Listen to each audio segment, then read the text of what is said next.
Jamnagar Rajkot road પર જાંબુડા પાટિયા નજીક આવેલી એક હોટલના પાર્કિંગમાં હુમલાની ઘટના સામે આવી છે। સિદ્ધનાથ હોટલના પાર્કિંગ વિસ્તારમાં બે શખ્સોએ એક યુવાન પર છરી વડે હુમલો કર્યો હતો।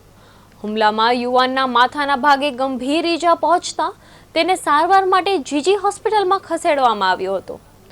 ઘટનાના કારણે વિસ્તારમાં દોડધામ મચી ગઈ હતી। સમગ્ર હુમલાની ઘટના સીસીટીવી કેમેરામાં કેદ થઈ ગયા છે, જેનો વિડીયો સોશિયલ મીડિયામાં પણ વાયરલ થતા પોલીસ તાત્કાલિક હરકતમાં આવી હતી। પોલીસે બે આરોપીઓ સામે હુમલા સહિતની વિવિધ કલમો હેઠળ ગુનો નોંધી વધુ તપાસ હાથ ધરી છે। બે ત્રણ દિવસ પહેલા મારા કાકાના દીકરાએ મગજમારી થઈ હતી। તે દરમિયાન મારા બીજા કાકાના દીકરાએ ફોન કર્યો એને કે ભાઈ શું હતું ને શું નહીં, કે તારા શું વાંધો છે। એ દરમિયાન હું એટલે અહીંયા પહોંચ્યા જાંબુડાના ધારીને સમજાવવા સાથે અહીંયા ગયેલો, સીધો મારા ઉપર જીવલેણ હુમલો કર્યો છરીને ના વર ઉશ્કેરાય છે, જાનથી જીવલેણ માર નાખવાની ધમકી આપી। કેટલા જણા હતા? એ કિશન આયર હતો ને ઉત્તમ ને બીજા બે શખ્સ હતા। ગાડીમાં વડે હુમલો કર્યો?